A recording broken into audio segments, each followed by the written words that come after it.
3 years later. 3 long years of fruitless endeavors. After the finding of the element of kindness, there was nothing else to be found, and no other clues were in sight. When that cave collapsed behind me, my head pouring blood, I blacked out. When I regained consciousness, I found myself in a hospital. I asked them who found me. They said they were not sure, and that they just only received a phone call, telling them that someone was severely injured at the location I was at. I was released from the hospital after a week, and got out fully recovered. No long-term injuries. Even now, I still can't help but wonder, what in the world happened in that cave? Fluttershy?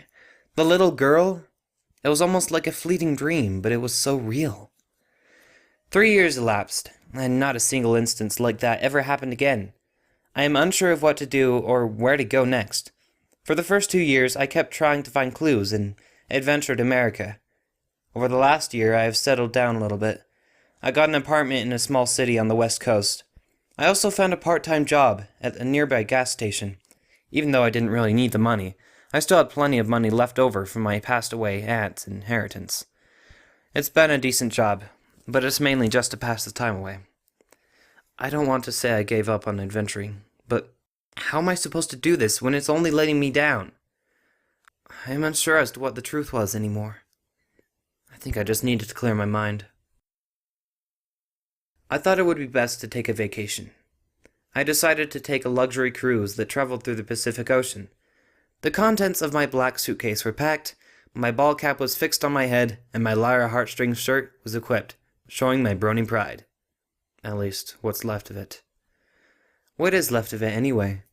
The actual show ended a few months ago, yet I didn't even watch the last couple of seasons. I just didn't understand it.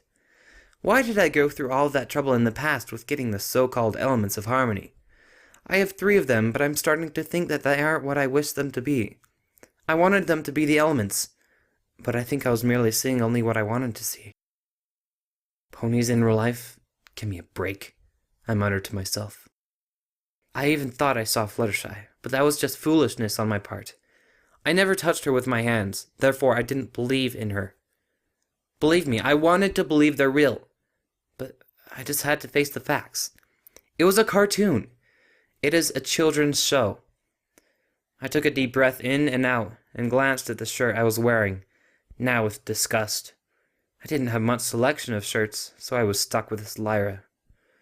I was going on a cruise. I shouldn't need to think such silly thoughts.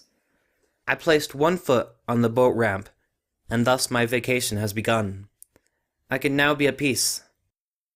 I walked up the boat ramp, shifting my body weight forward so that I would not topple backwards on the incline. I made it to the top and started to work my way up the stairs so I could be at the highest peak of the cruise ship. I wanted to be up high on the boat so I could look over everything. If I got to the top, I could look over the ocean as well as the city that was the home of the port. After climbing all the stairs, I saw the exit that would lead me back outside on top of the ship. I stepped outside only to be blinded by the sun. I had to shield my eyes with my hand to keep it from disrupting my vision. Even though it was very bright out, the air was very brisk. With my squinting eyes and the sunshine flooding all over me, I looked to my right to see one last small set of stairs. It led to a platform that had a couple that was most likely going on a honeymoon, and a guy about my age standing by himself gazing over the ocean. Before I joined them on the highest point of the ship, I decided to reach into my suitcase and pull out a white hoodie with stripes on it. I put it on, hoping it would be able to protect me from the chilly wind. Seeing the last set of stairs I will have to climb, while still wishing I had a pair of sunglasses, I walked up the stairs. I have reached the highest point of the cruise ship. The couple behind me was snuggling with each other while the slightly uncomfortable cold air was blowing ever slightly. The lonesome man to my right was patrolling the land and water below us by scanning the ocean. I set down my luggage and started looking over everything as well. I looked more towards the dock to see that the ship was getting ready to depart. The ramp was starting to rise, which would separate us from land, and the relaxation would begin. I glanced over to the lonely man. I could see that he was excited as much as I was to go on this new adventure. My face might not have showed my enthusiasm, but I was truly content. I wonder what his story was. He seemed to be alone, just like me. He had a green hoodie on him with a hood over his head and blue jeans. It was very casual wear, just like myself. The ramp was fully lifted, and as I heard the cruise ship ready to set sail, I looked over to the man and asked him, "Are you getting away too?" The man jumped at the sound of my question. I must have caught him off guard in his thoughts. After recovering and laughing a little at the shock I gave him, he replied, "Well, I like the fresh air and sightseeing." I understood completely what he meant. Same here. I'm just kind of getting away from things to clear my mind. The horns blew on the ship, indicating that we were about to set off. At that, the man replied, "Hey, sorry. I actually have to go get things settled in my room now. Maybe we can talk later." I agreed. "For sure. I'll see you later." At that, the man gave a quick smile at me and made his way over to the stairway so that he could find his room and hopefully not get lost on this grand cruise ship. I took one last look over the ocean as the ship started to move and decided I better find my room as well and get settled in. This was going to be a good trip. I was laying on my bed, waiting for dinner to arrive. My room was small, but it still gave me my privacy. There were various trinkets sitting around my room, such as a small anchor statue on the miniature table. There was also a captain's hat hanging on the wall across from where I was lying on my twin-side bed. I thought about taking it down so I could wear it, but I'm sure it was stapled to the wall, so that was a no-go. There was a knocking at my door. Dinner arrived. I flung off my bed to answer the door. Sure enough, it was a male in semi-formal clothing holding a dish covered with a lid. I thanked him and adopted the food as my own. After finishing off the delicious meal that I would give a 5-star for taste, I decided that I would do what I planned on doing this trip. Think and relax. Thinking seems like a strange reason to take a trip. I don't think anyone would understand it, but to me, it was a perfect reason. I found that I could get lost in my thoughts easier when I am around nature. In this case, going outside to see the endless waters under the reflection of the moon is where I would be able to concentrate the best. I got out of my chair where I was partaking in my meal and departed the room, but before I did, I grabbed my hoodie again, knowing that it would be chilly outside. Going outside, I took notice of the peak of the ship, where I first stood when I got on board. I decided I wanted to change to a different perspective. Besides, there were already about 10 people up there, and I wanted someplace more private. I went past the step that led to the upstairs balcony, and made my way over the front of the boat. The bow. There were various lunch tables across the floor. There was not a single person around this area. Perfect. I was able to be with my thoughts and actually concentrate on them. I walked over to the absolute front of the boat and started to lean against the sturdy rails that prevented people from falling off. I looked out at the water before me. The deep, blue waves were crashing alongside the boat. The sound was very calming. I could almost fall asleep to it. There were no clouds in the sky, and the moon was almost full. I'm almost surprised that there was no one out here painting this on canvas. This night was just absolutely perfect. I looked at the moon. It was looking right back at me. They called it the man on the moon, but instead I thought of the mare on the moon. With a sigh, I started to think about the brony community and all of my adventures. I went out to obtain these elements. Ever since then, I have discovered no more clues and found no leads. It's almost as if I was just teased with promises that only ended up to be empty. I know it may seem selfish, but I know other people would never doubt this was all true if they're in my shoes. But it's been 3 years already. Nothing else. I have to live my life. Thud. There was a noise behind me.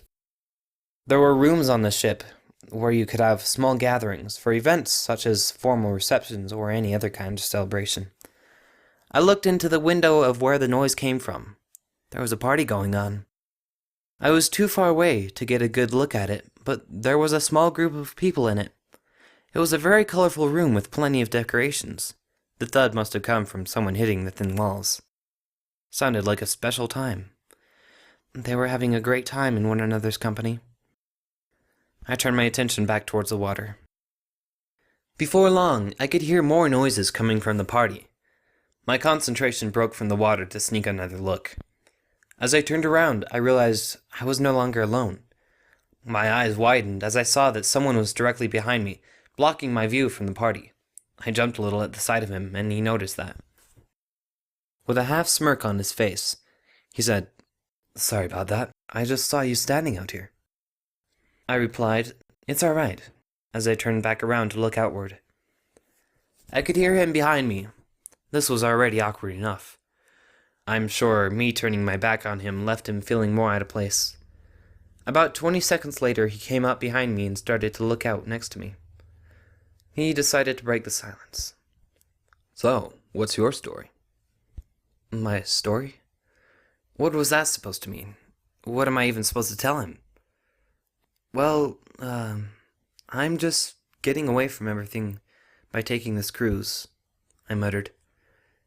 He gave a slight chuckle. "Yeah, I know how that goes." He gave a slight pause, then continued. "Sometimes it's nice to be alone, but that doesn't mean you have to live a life alone." I wanted to smack him so hard. Who was he to give me advice? I don't even know who this guy is. But maybe he does have a point. He went on. "You know, you can join our party over there if you would like." He pointed towards the room where the earlier thuds were coming from. What? Why does he want me to come to this party? I don't even know who this guy is, and he wants me to come to a party with him? He could see the shock on my face, and told me while putting his hand on my shoulder. "But I can understand if you can't. Just know that you are welcome." With that, he started to walk back toward the party room, leaving me in my confused state. Before he went back inside, he shouted over to me, "Name's Jeremy, by the way." I gave a slight wave of my hand. I suppose that was my way of thanking him. Why was that stranger so nice to me? I didn't deserve it. I gave a quick glance over my shoulder to see that he was back at the party and the festivities were still going on at full blast. Honestly, if I went, I would most likely feel out of place, not to mention I really didn't come on this trip to make friends. I really just came on this trip to be alone. But with all the noise the party is making, I can't really concentrate. Maybe I'll go to the other side of the ship. I took one last off the front of the boat, only to walk, to be greeted by the other side. But before I could make it to the other side, I decided to get a close look at the party. I looked into the window and saw a small room with about 5 people in it.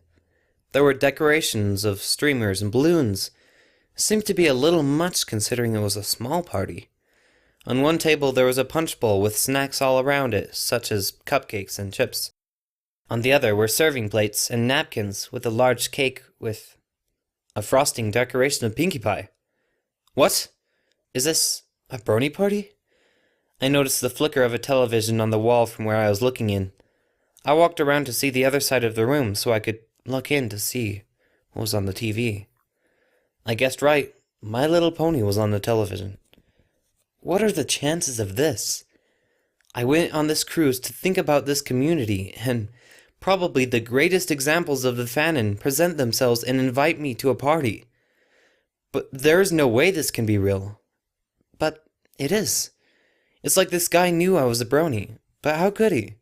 I know I still have this liar shirt on, but it's under my sweatshirt. I have to ask him how he knew. I have to go to the party. I went around to the door. But before going in, I realized I could look pretty creepy being determined and all. I was planning on bursting in the door and pointing at the man and shouting, "How did you know?" I have such a weird mind.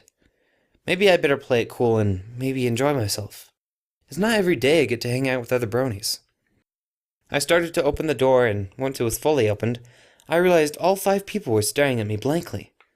After a very uncomfortable moment, Jeremy's expression did a complete turnaround. He started smiling and came up to me with a cup of punch in his hand. "Hey, I'm glad you could make it, man," he said, his statement almost bordering on overzealous. I smiled at him, still taking in my surroundings. Still not knowing that I was a brony, I could tell that he was getting a little nervous. I'm sure he was planning on giving a speech to me about what the brony community is and how it's not weird. I noticed the look on his face. I myself have once had those feelings as well. I'm sure I wore a face almost like this at some point in my life. Before he could start his speech, I intervened. Don't worry, I am all too familiar with bronies. I then tore off my sweatshirt like Superman, thus revealing my Lyra t-shirt. Well, maybe not Superman, but I like to think that. He raised his hand up to his head in pure disbelief, also shouting, "Whoa!" This got the attention of the other party goers, which made them smile, and a few came over to get a closer look. Wow, I had no idea. I mean, whoa, how awesome how we met up like this, Jeremy said. Hey, nice Lyra shirt. Where's Bonbon? One person said as she snickered. After, people started calming down at the fact that my shirt was so sweet. Or maybe it was because I'm a random guy who turned out to be a brony. Yeah, that's probably the reason. I had never had so much fun with a bunch of random people. There were all sorts of games, jokes, and yelling. We all played games that were at a typical Pinkie Pie party, such as Pin the Tail on the Pony. We even had a game of bingo, which got boring real fast because we were just sitting around. The punch supposedly was made by Berry Punch, and the cake by Mr. and Miss Cake.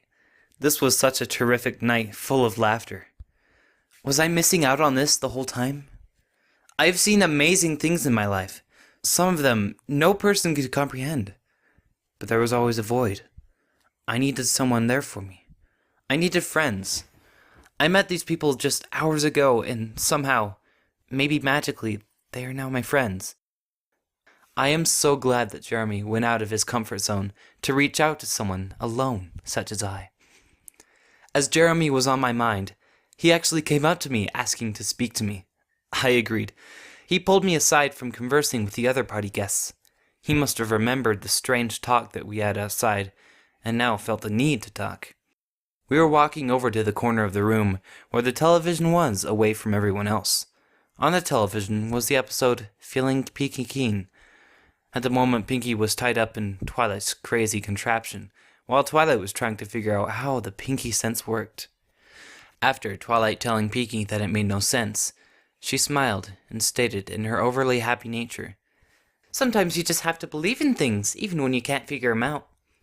Twilight scowled at this and got in Pinkie's face to drive the point home as she said, "I will not believe in anything I cannot explain."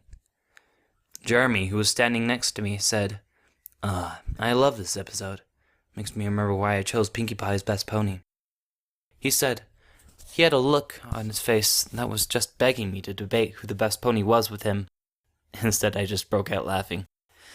After the chuckles were over, he got a more serious tone in his face. "You know, man, I know we just met today, but when I was talking to you earlier, you seemed to be hurting on the inside." I could tell that Jeremy was a very comfortable talker. He continued, "Just know that when you're weak, when you need help, I'll be here for you." He looked to where everyone else was at and pointed at them. So will they. All my life, I tried to do everything alone. All my life, I felt like the world was against me. But now I had friends. They will be there to comfort me when I am down. I smiled at him, and he returned the favor. Jeremy then burst out laughing. My smile faded, and I asked, "What's so funny? What in the world is he laughing at?" Jeremy had such a weird laugh. It almost sounded like a squee when he was laughing. Noticing this, I started to chuckle up at him. Suddenly, one of the other party guests shouted, "He sounds like Fluttershy!" After hearing this, there was an uproar of laughing in the room. This wasn't even that funny, but I could not help myself in partaking in the laughter. As the laughing was cooling down, Jeremy tapped me on the shoulder and said, "Let's go," regarding going over to the other party people. "Hey, hold up, let me get some punch," I told him. He gave a nod of understanding and joined the group while I went to the mostly quiet side of the room to get some punch. As I started to pour myself a glass, I noticed that the episode of My Little Pony on the television was getting to an end as Twilight was writing her letter to Princess Celestia. I listened in. "I am happy to report that I now realize there are wonderful things in this world you just can't explain, but that doesn't necessarily make them any less true. It just means you have to choose to believe in them, And sometimes it takes a friend to show you the way. Did I just hear that correctly? I stood frozen, astonished at what I just heard. My adventure. I traveled all over the world, finding gems.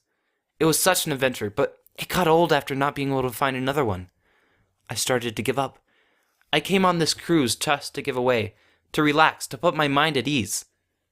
I didn't think someone would be bold enough to invite me to a party, let alone, to my amazement, a brony party. I made terrific friends tonight, and their friendship and laughter opened my eyes to what I was missing. I needed friends, and now I have them. It's almost as if this was all planned. But by who? Maybe it was by the ponies in Equestria. Yeah, just like Twilight had said, there are wonderful things in this world you just can't explain, but that doesn't necessarily make them any less true. I just had to believe. I just needed faith. I knew they were out there. Why would I ever give up so easily? I was acting like a baby. I needed to get back on this adventure. Laughter broke out between the group that was behind me. But there was also another laugh, one that I have never heard before, but I just could not place my finger on it. It wasn't anyone's laugh that was at the party. I know I have heard it before. It was a high pitch. It was Pinkie's laugh! Oh, I looked up at the television, only to see that it was on the menu screen. It must have been the Season 1 set of MLP Film. It wasn't the television. But I know I heard it. There it was again. It didn't come from any specific area, but it sounded sort of muffled. Maybe it was outside. I went out the door, not being noticed due to the group playing games. I started walking around, listening with my full attention. The wind was light, but still gave off a slight chill to it. My sweatshirt was still inside, so I will have to deal with the brisk air. I walked to the side of the ship and leaned on the rail guard. The water was very calm, only having slight ripples in it. The obnoxious Pinkie Pie-sounding laugh came from directly behind me. I spun around to be nearly blinded by a strong pink light. I toppled over backwards, landing on my butt with my hand up to shield my eyes. I could see through my eyelids that the light was fading. I quickly rubbed my eyes and slowly started opening my eyelids to the area where the light came from. I could see something. What is that? It's something small and shiny. It's the element of laughter. I looked up at it, my eyes still blurry. I could hear my heart beating. I could feel my sweat being formed at the brow of my head. The next element was in front of me. I started bear clawing towards the gem and started to reach up to grab it. Then I grabbed it. I brought it closer to my eyes to make sure it was real, and it was truly the element of laughter. To be honest, I didn't think I would just be able to grab it. I thought it would shoot away or something crazy like that. Realizing how anticlimactic that was, I started to burst up laughing as I sat on the planks of the cruise ship. As I was laughing, I could hear Pinkie's whisper in the air telling me, "Sometimes you just have to believe in things, even when you can't figure them out." I laughed.